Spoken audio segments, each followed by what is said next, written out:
طلاق صرف 2 بار ہے، یعنی جب 2 دفعہ طلاق دے دی جائے تو پھر عورتوں کو یا تو بطریق شائستہ نکاح میں رہنے دینا ہے یا بھلائی کے ساتھ چھوڑ دینا۔ اور یہ جائز نہیں کہ جو مہر تم ان کو دے چکے ہو اس میں سے کچھ واپس لے لو۔ ہاں، اگر زن و شوہر کو خوف ہو کہ وہ اللہ کی حدوں کو قائم نہیں رکھ سکیں گے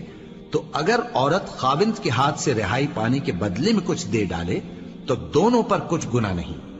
یہ اللہ کی مقرر کی ہوئی حدیں ہیں، ان سے باہر نہ نکلنا،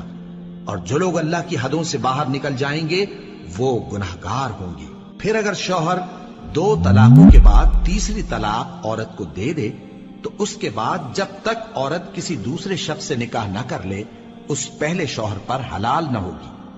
ہاں، اگر دوسرا خاوند بھی طلاق دے دے اور عورت اور پہلا خاوند پھر ایک دوسرے کی طرف رجوع کر لیں تو ان پر کچھ گناہ نہیں، بشرطے کہ دونوں یقین کریں کہ اللہ کی حدوں کو قائم رکھ سکیں گے،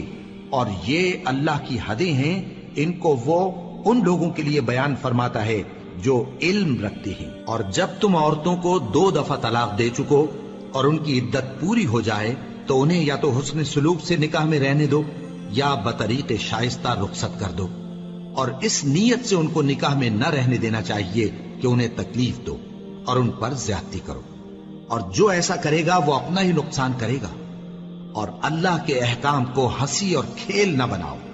اور اللہ نے تم کو جو نعمتیں بخشی ہیں اور تم پر جو کتاب اور دانائی کی باتیں نازل کی ہیں جن سے وہ تمہیں نصیحت فرماتا ہے ان کو یاد کرو، اور اللہ سے ڈرتے رہو اور جان رکھو کہ اللہ ہر چیز سے واقف ہے۔